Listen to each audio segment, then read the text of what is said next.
Hey guys, welcome to another episode of Hey Sunshine. And today I'm joined by my housemate and my best mate, Janoah van Kekem. So Janoah is a meditation teacher, a coach, a men's coach, a former skeptic, and he's on a mission to do things differently in this space of spirituality. And he's here to change the way people see personal development and spirituality.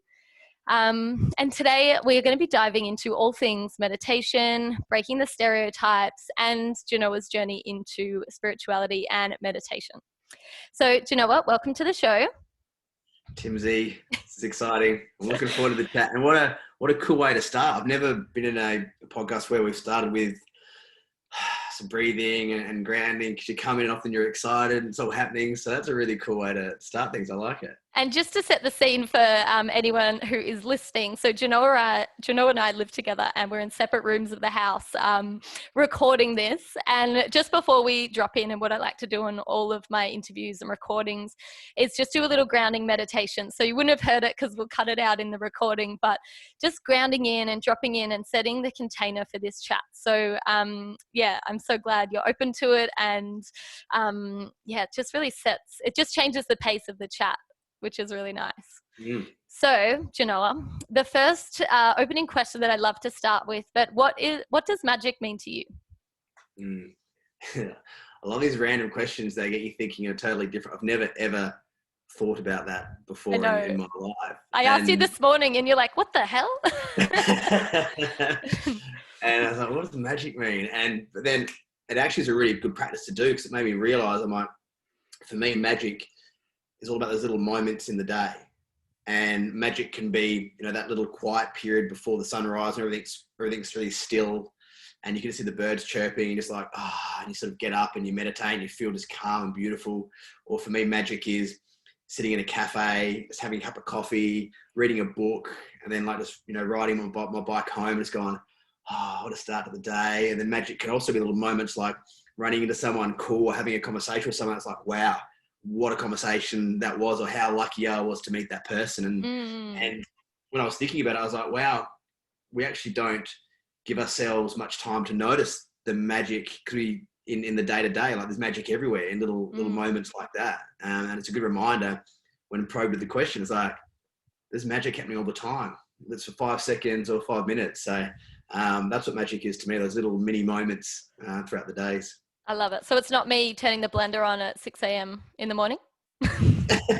Well, to be honest, I think I'll probably get you back on my motorbike. Yeah. Oh my God. So, and that's a great segue into this next question. So what I love about you is you completely break the mold and the stereotype for a meditation teacher. So if you haven't checked out Janoah on Instagram, he's just like this cool dude, wears ripped pants, wears cool jewelry, cool hats, rides a motorbike. So completely breaks the mold of like the levitating white robe monk, living in the hills. So with that all in your visual mind and after painting that picture, do you want to talk us through like your journey into meditation and into spirituality in this work?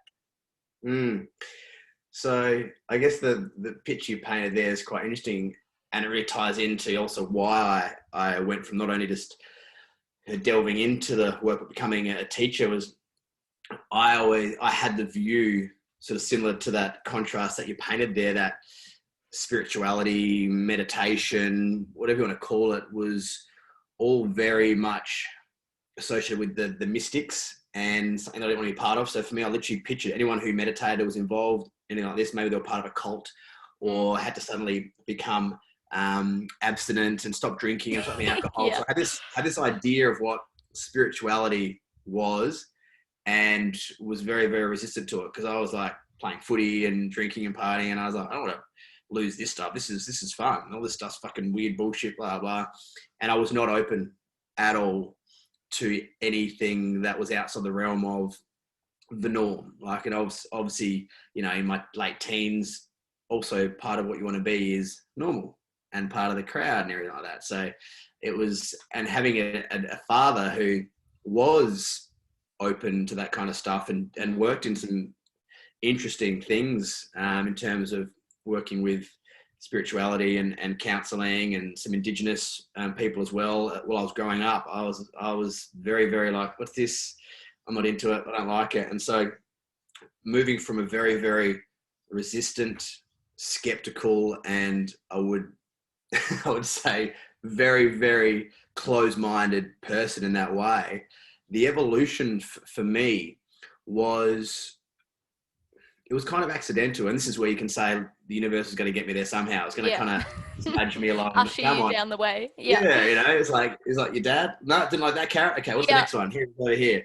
I want to touch on that really quickly, because isn't it funny when our parents are, so your dad's obviously very spiritual, and like he makes these epic like EMF protecting crystals, and that almost like repelled you growing up, being like, I don't want to be like that. Like I want to try something new. Yeah. Then you went out there, did all the other things, and then you're like, oh wait, he's actually onto a cool thing here.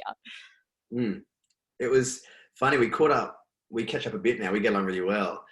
But when I first started, when I became a meditation teacher, he was like, it was so strange because he had a practice where there was like Ayurvedic massage and that going on. And I didn't actually know that. And I was like, I've studied, Vedic philosophy and meditation. He's like, isn't that funny how you've come around? It was all on my own terms as well. You kind of had to let me go. Yeah. And I was like saying things to him. He's like, I know. Yeah. But that's the thing as well. Like we can be learning all these things, but if you try and push it on someone and they're not ready, they won't have a bar of it. But then they sort of slowly start to learn a little bit more, and you might drip feed things, and then they need to come to it and awaken in their own terms. So speaking of awakening, but what did your first awakening look like into this? It was mine was more of a process over time, where I always had this knowing in myself that the way I was living wasn't it. I always found it hard to describe. And I was like, there's something more. Like my life is destined to be more than even a greater version of my career. I was like, there's got to be something more special. Something I was just like, this isn't. And I didn't know how to explain it. I didn't know what to do about it, but I had this knowing. And in the same side, there were things that I experienced that I thought were normal, but now I'm like, that was just an extremely dysregulated nervous system, like anxiety to the point of wanting to vomit. And, I was obviously highly driven by stress, and I'd like to sleep. I had to put a movie on. I had my laptop or music on, most likely with TV, to go to sleep. I'd use booze as a number and also to give me confidence. And so I was kind of like pushing through at a very, very like highly energized level through life, but also wasn't really satisfied or with life or who I was. A bit uncertain, and obviously then put some fronts on to show that I had it all together and all the rest. And so with that in mind, I grew up in Adelaide and then moved to Sydney in my early 20s. And funnily enough, I had a few little different careers, from like being a tradie to in corporate. And then I ended up working for an alcohol company. And funnily enough, because I knew alcohol really well. Yeah. Funnily enough, one of my first clients were meditation teachers, but they were not what I thought meditation teachers were, right? So they were like normal, and they drank and ate meat and owned a restaurant. And I was like, and that was the first moment for me where I kind of was like, meditation, not just for hippies and monks. And that opened my mind up a little bit. And then I started doing research, podcasts. Tim Ferriss was my number one for a long time. And then I started seeing the theme between, because it was still, for me at that time, it wasn't a spiritual pursuit. It was a performance pursuit. And like, if that's going to make me, if I can sleep less and be less anxious and, be more creative, let's do it. And that was what the gateway was. And then I started, seeing reference to high performers in meditation. I was like, And then finally I learned Vedic, which is a mantra-based meditation. And over time, it just started shifting my experience of life. And that for me was like this is spirituality, right? This is the idea there's something more out there than what I thought life was. So that was the slow process over a few years for me to finally be open to meditation. And meditation was the gateway drug for me with everything else. Yeah. And it's interesting how, like, I call them expanders, but people come into our life who expand our perception or our view on a certain thing. So I think it was Jack and Aaron from Broad Place, wasn't it, that you Mm-hmm. studied with? Yeah, So yeah, they yeah. came in and they showed you a completely different way that, you know, we're not this levitating hippie or guru, you know, on the mountains. It's like, no, we can actually just live a normal life. And we use meditation to sort of up level ourselves and as you said, bring in the performance aspect. And even Tim Ferriss being a big expander for you. But like, I know you said you had a few blocks and barriers stepping into the meditation zone. Were there any other ones that sort of came up for you when stepping into this space? So there were a couple. One was I went to a like a Lutheran college, and so I was exposed to religion, and for me it never quite landed. I was fine with it, but for me I was never like, okay, this is for me. And I had this, I didn't know the difference between spirituality, religion. I Yeah. thought it was all, you know, that kind of cult Bit feel was blurred what line. Yeah. yeah, I'd created this picture in my mind of what it was. Obviously an incorrect picture, but having no idea. So for me, that was a big barrier, because I was like, I don't like the idea of joining a cult or being part of some weird group. That was what I had this idea. So that was a big block for me. And another one was I couldn't grasp the concept of me ever being able to switch off or calm what was going on up here. I was like, this overthinking crazy mind, no chance. And so that's what I thought meditation was also about. And I was like, nah. So they were a couple of the barriers for me, which really held me back for a long time as well. I think a lot of people stepping into the meditation space, they think that they need to like stop their thoughts or, you know, put an end to their monkey mind. But what I love, and I've trained with you in meditation, is it's not about stopping the thoughts. It's literally about focusing on the breath, focusing on the mantra, and sort of like bringing yourself back to that mantra in meditation. So can you talk about your process of meditation and what's sort of different to maybe what people might perceive meditation is, or what they think they need to do in a meditation space? So majority of people, their exposure to meditation has come from either an app, or they've gone to like a guided class, or at the beginning or end of yoga, one of the teachers has kind of, you know, thrown in a bit of like meditation tied into it. And so what I see a lot of is the misconception that you need to be able to like leave your thoughts at the door, or empty your mind, or, you know, let your thoughts just wash away. And I hear a lot of that talk, which is really, really difficult to do. And I remember personally, when I would hear that, I'd be like, what do you mean leave my thoughts at the fucking door? Like, they're now getting stronger because you've told me to, like.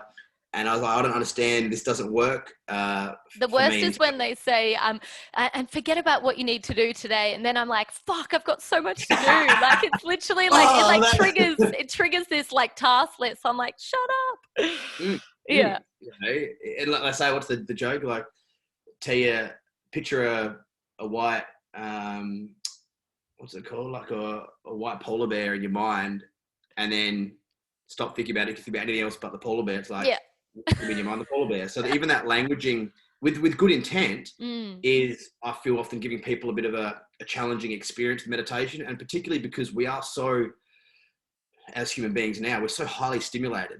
We're not used to just being with ourselves as it is, let alone then being told to something clear our mind. And it's really quite jarring. And for a lot of people, that's well, let's be honest, we can't control our mind and empty our thoughts. If you're a monk, maybe you might be able to. Like, I have moments where I have this beautiful peace, and then the thoughts come back. Like, thoughts are natural. They're part of being a human being, and they're a natural, valid and great part of being a human being. So that's one thing that I feel a lot of people get confused with, is thinking they need something about to control and clear and empty the mind, or sit uncomfortably in some sort of stiff, you know, position, or suddenly have to stop all the things that they like. So, you know, thinking, I remember once, you know, I'm a bit rough around the edges. Just a bit rough. And I was somewhere, and I was having I think I was having a shot of bourbon, because I love bourbon, and I was swearing, and someone was like, what are you doing? What, aren't you a meditation teacher? And I was like, yeah. I'm like, because I was swearing, and I was like, what does that? Doesn't mean I'm a fucking saint suddenly. Like, I just teach this amazing technique. And again, it was just an interesting like idea of people creating their mind of what a meditation teacher should be. And by all means, if you want a teacher who is a lot more, you know, pure, I suppose, than me, then there's heaps of them out there. But that's a big part of what I like to do, is mess with the space a little bit. But like, well, there's other ways of doing things. And so with some of those barriers and ideas of what meditation can be in mind, what I work with more so is the idea that if you can think, sit and close your eyes, you can meditate. And that's what you get to be able to do, right? And when you're sitting there and you're thinking and it's uncomfortable and all the rest is happening, that's actually a good thing. That's our body processing, right? And the technique of meditation that I work with is not about having this beautiful, blissful, thoughtless time for 10, 15, 20 minutes. It's about putting your body into a state, a de-excited state, which allows it to do the processing. It's like the deep clean, right? And the deep clean often doesn't feel, it's like emotional, you know, energetic detox. And it can look messy. Like, it doesn't need to be as you said, the stiff upright. Like meditation, I see you meditating and you're slouched on the couch and you're like literally like head down, bad posture, but that's your body doing the work, and that's how you meditate. And the aim is not to become this amazing meditator who can empty their thoughts at the, you know, snap of a finger and be blissful for 20 minutes, then come out. It's about allowing your body to be in this messy state, whatever has to happen, so you can be at your best out and about in the world. So it's because I'm not overly interested in being and feeling my best for 15, 20 minutes with my eyes closed in a corner of a room. I want to be at my best when I'm talking to people and working and engaged and out and about. And so that's what this technique's about. It's like similar to the gym, right? You go to the gym and it doesn't always feel good. It's dirty, it's sweaty, you're pushing yourself, but you do it so outside of the gym, you've got more energy, you feel better, you look better, right? You're mentally sharper.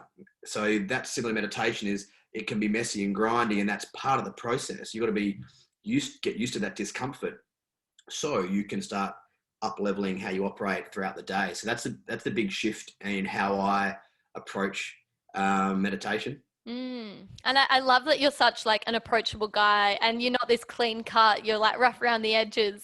And I just want to talk about your sort of like training and journey into meditation. So you went to study in India, is that right? So I spent time in India, but I didn't actually, my course was done in Sydney.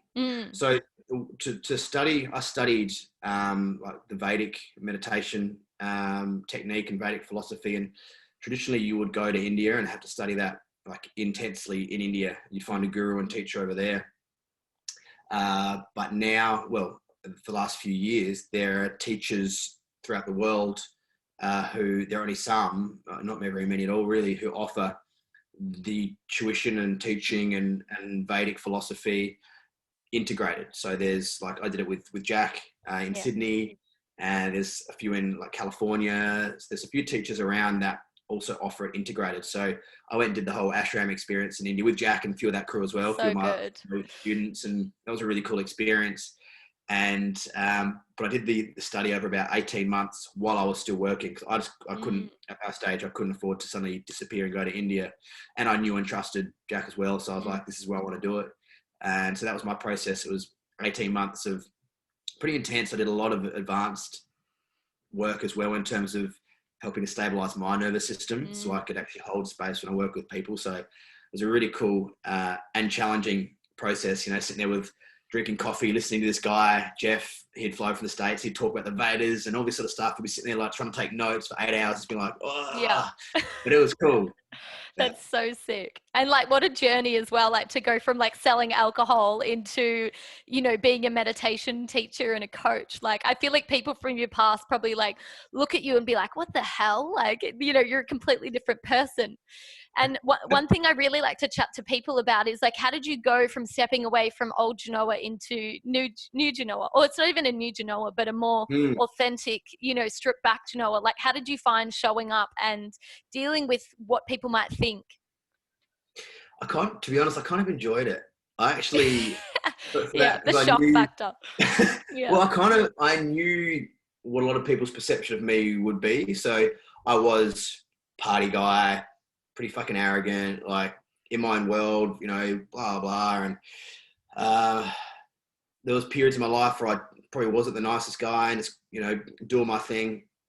And one thing I really loved was the idea that people looked at that and saw this very imperfect, you know, human. And then I still show up in some of those ways again now, in the sense of I haven't tried to put on this pure, healed, clean, perfect front. Yeah. Because I'm not pure, healed, and perfect. Like, I still got my flaws. I still make mistakes. I still party sometimes. So I enjoy it. I have a different relationship with that, a very different relationship versus the old destructive one. But I actually really enjoyed playing with the old, like, okay, what are the parts of me that I really enjoy and are still just parts of me that I don't want to hide to be the meditation guy?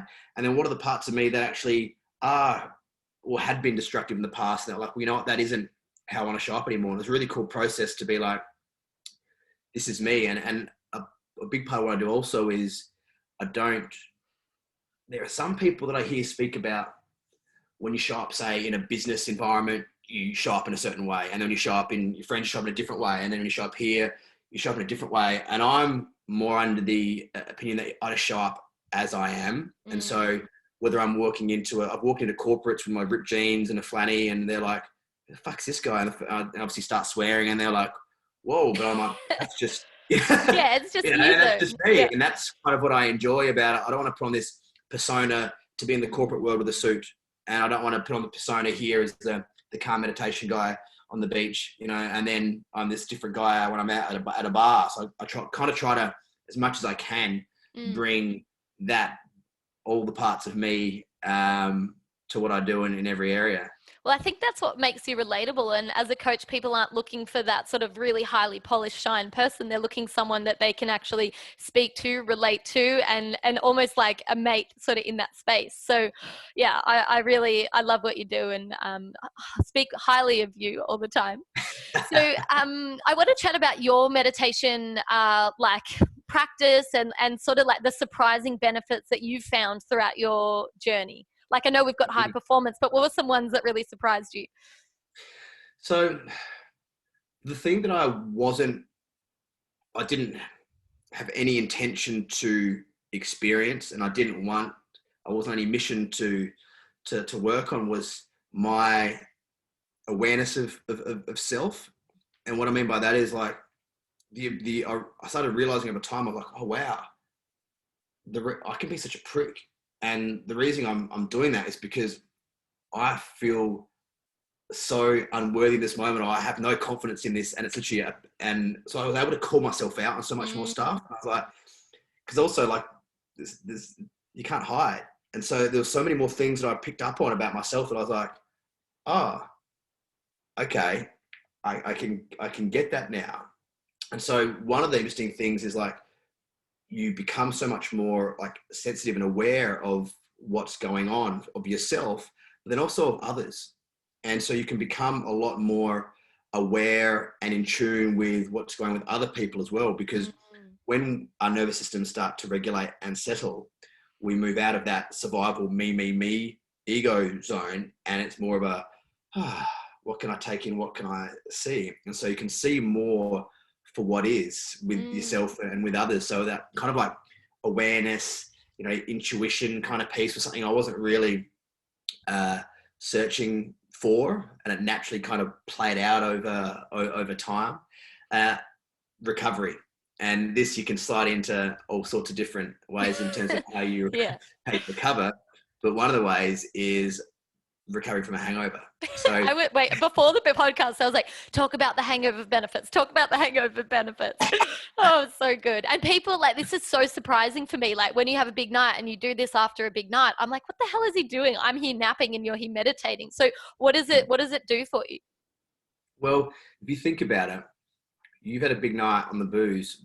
Alcohol has huge impact on your sleep, and particularly your experience. You're in REM sleep, which is like the emotional processing, and you're also not going to get as deep and good quality sleep. So the next, day, even if you manage to, get 6 to 8 hours in, the quality of your sleep's quite low. And also when we're depleted like that, we're also searching for the little hit of dopamine. So it's like our decision-making process is all immediate. Eat the shitty food, the snacks, the blah, blah, like it's all very much around that. And so what I find meditation does for me is, firstly, it actually helps my headache dissipate. So when I wake up in the morning, I was like, so like, just do it. Like you're going to, you know, that sleep that you have in the morning, that's not really sleep. You know, it's just like, no, when you roll over and you go, I roll up and wash my face and I'll just do this and meditate. What it does actually, it helps clean up my headache. And so when we meditate in this style of technique, the rest you get is very different to sleep, but it can be up to 5 times deeper than sleep in terms of nourishing rest for the body. And processing for the mind. So it's helping your body and mind through the extra processing and rest that it's missed from the night before. So it's like that extra recharge for your system. What it's also doing is when you meditate, your body starts flooding with all the bliss chemicals, right? And so you're no longer trying to search as much outside for the chemicals that you've depleted the night before. And so also you're just like groggy and gross, and there's a small part of you as well like that. When I know that I've meditated and I'm hungover, I just feel a little bit better at myself. Pat on the back. Yeah, we can watch Game of Thrones this afternoon. I have a morning meditation and you know. I think we had a bit of a blowout a couple of weekends ago, and like you were literally up at 6 a.m. and then I rolled out of bed at like 10. So I can tell you, people, meditation does work for hangover cure. I love it. And so like for people listening that kind of like want to get into meditation, maybe they've tried a million different apps, they can't seem to quite find their groove. Like, what are some tips you have for people who just want to find a regular meditation practice or just get into it a bit more? So my recommendation would be firstly to get like kind of clear on, well, why you meditating. So a lot of people will meditate because they know they should, and that's not enough. So a lot of people are like, yeah, I've tried this, I've tried that, and you know, blah blah. And to get really clear on like, well, what are you meditating for, and do you truly believe it's going to help? Because if you're like, oh yeah, you know, whatever, there's not going to be enough charge for you to stay consistent. And then explore. So explore different styles of meditation. So the apps tend to be one style of meditation. Now I focus on quite a different style of meditation, working with mantras, and similar to exercise. Like you might try one exercise type, you don't like it, doesn't mean you're never going to exercise again. You might try something else. So try a few different types, but also start shifting your idea of what meditation should be, i.e., don't get too attached to meditation needing to be this beautiful, blissful, calming experience. Meditation is going to bring up the stuff that your body needs to work on. And so knowing that meditation is going to be uncomfortable and resistance is normal also can help you sticking to it. A lot of people are like, oh yeah, I can't do it. I can't switch off my mind. Oh, every time I sit there, I fall asleep or feels uncomfortable or whatever it is. Like that's meditation. You're doing it right.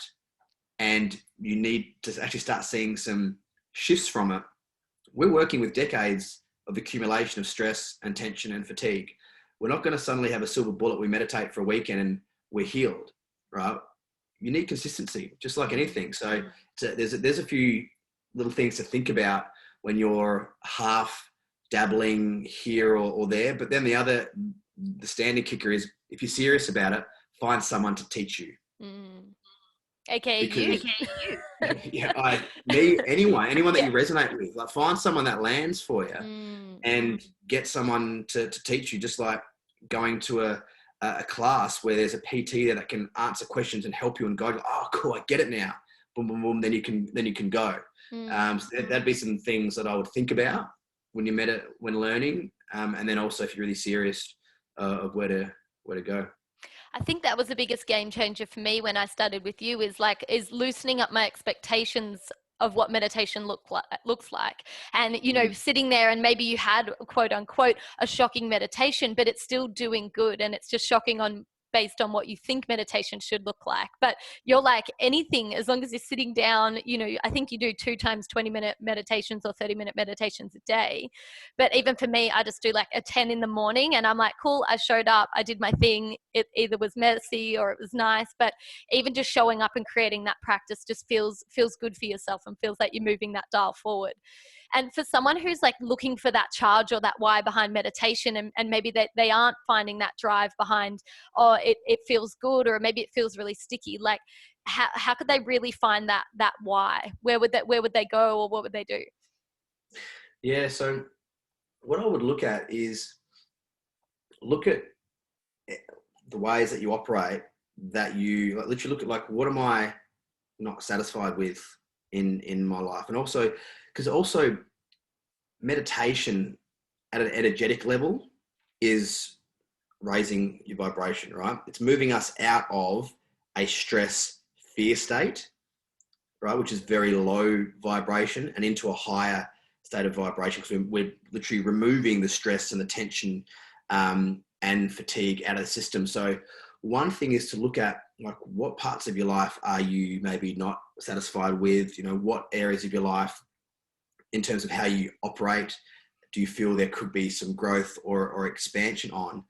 And then also look at, well, what does the ideal world look like for you? Like, what could life look like if I was a bit calmer, or less anxious, or less reactive? And be like, oh wow, like this is what I like. Get really clear on where you want to, like what you're working towards as well. And also know that, like, because you know, like attracts like, you call in where you're at. And so the nature of your thoughts, everything, the way you operate, if you're just sitting in that and allowing yourself to be in that, and you're wondering why your life isn't roses, work needs to be done on self. This is the biggest lesson I've learned. It's like, we're talking about this today, right? In business, you can do all the things, but it's the self, this vessel, you need to work on it. And I think the mistake most of us make, and I use this analogy a lot, is like building the house. So if you want to build a house, right, and you've got these ideas, and this interior design architect over here would like, you'd have the beautiful visuals, like, I want to have these awnings, and you know, the this kind of a, you know, higher ceiling, and you know, the back, all these kind of beautiful things. And then we look at our life, we do the same thing. It's like, oh, I want this amazing partner, and my job to be doing this, and I want to be all positive and blah blah. And that's fine. What we forget about is the basic, the boring part, which is the foundation. All those amazing things of the house ain't going to last unless you have a solid slab of foundation. And for us as human beings, it's our brain and nervous system. How much do we, like, if you sit there and go, what do I do? Look after my nervous system. What do we do? Majority of people, I would argue, wouldn't know how to answer that. And going to the gym, put your body under more stress. It's great for you, but I would argue you need to, like, I'll talk about nervous systems, like regulating, like grounding, calming, removing stress. That's like looking after the nervous system, right? Recalibrating our brain. And so you really start looking at, like, what am I doing to set up the solid foundation? So when I do the mindset hacks and do the other work, they land and actually have more of an impact. So it's like, what are you doing for your nervous system, and your foundation is a really good way to look at it as well. I think nervous system stuff is so important, because like, if you look back last year, my nervous system was a complete wreck. Like even if you looked at my hands when they were standing still, they were like shaking. And it's just because, like, as you say, this built up stress, like it doesn't automatically clear overnight unless we do the work. So like meditating, actually creating that time, carving out that space, it slowly, like bit by bit, as you said about doing the laundry, it sort of cleans it out over time. Is there any other things apart from meditation that we can do for our nervous system to like really bring us back to that sort of like state of equilibrium? Is that the word? But like that neutral state. State of equilibrium, yeah. Yeah. So one really simple and powerful way is just with breath. Breath is one of the most single powerful tools. I mean, it's our life force. Like, it's how we survive. And just using breath is a really powerful way to change us in real time. So if you don't have time, you're about to walk into a meeting, go on a date, you know, be in a podcast, whatever it is, and you're like feeling a little bit heightened or whatever, doing some really simple breath work where you maybe count in for 3 and out for you double, extend, exhale. Really simple ways to use your breath to shift your state and calm you. Also, just like getting into the body, like feeling, like body. We're all up in our heads all the time, solving, thinking, worrying, trying to fix all the 10 ways gonna fuck up for us and how we can be prepared for that. Like, one big lesson I always do is like, when that goes, is like, get in the body, get in the body.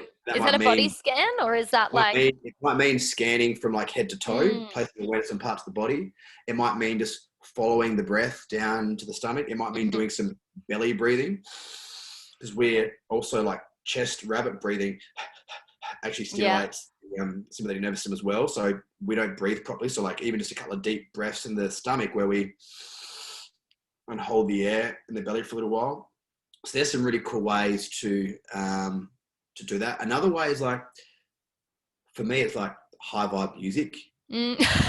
I'm sorry, I have to bring this up, but you are the biggest Taylor Swift fan I have ever met. So I just love the juxtaposition of like meditation teacher, like badass, and then Taylor Swift. You get it all, Timmy. You get it all. So like. good. Yeah. But it does help to change your vibe. Yeah, like know what work. Like everyone has certain songs and music. Like this works, and then also getting away from screen and just like look at a tree, go sound, No, 100%. On the grass, whatever it is that can be simple for you, just to disengage from what's going on. There's some really cool ways, and even maybe there's someone that that helps. Maybe there's someone that you like when you speak to them, you're like, yeah, they always make me feel a little bit like calm. Like have these, know your process. It's very different for everyone. The ones that I've shared are pretty standard. They'll work for most people, but also you might be like, oh, for me, I just need to have a cup of cacao and pull a card.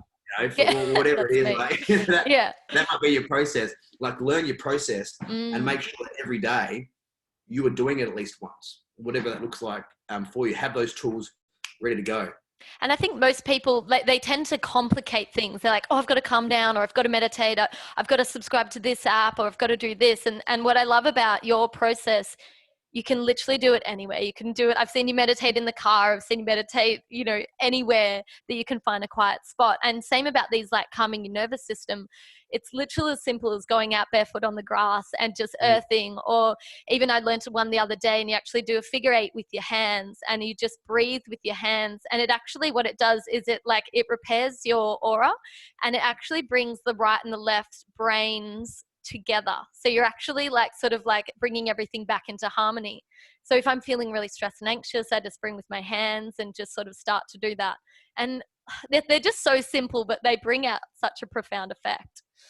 So anyway, I think we've covered so much in this chat. So I'm so excited for it to go live and everything like that. But I just wanted to thank you for being here and just sharing your wisdom. And is there any way, I know you said people will find me if they want to, but any other things you got coming up or anything you want to chat about? I sound like such a dick. I know. Oh, it's so good. Look, I'm most active on the old GRAM. That's where love the reel. I struggle with reels. My reels are boring reels. I sit there and talk for 60 seconds about something, and you don't see me dancing. No. There's no finger pointing. There's none of that. I'm not there. I'm just not there yet. I can't see myself getting there anytime soon. But also never say never. So mostly on the gram. I've got I've got a meditation course which you can always just access online. I've got a Free Your Mind, which is a whole my coaching course put into a program. So there's a couple of things you can jump into. As you like, but the gram's probably the best way to find me. Amazing. And what's your handle, just for anyone who's listening? Should I spell it? Well, I can put it in the show notes, but that's my name. So Janoah van Kekem. Yeah. Good luck spelling that, everyone. Yeah, there we go. Well, Janoah, thank you so much for your time today, and it's been a pleasure chatting with you. And I will see you all next week. Thanks, Timsy.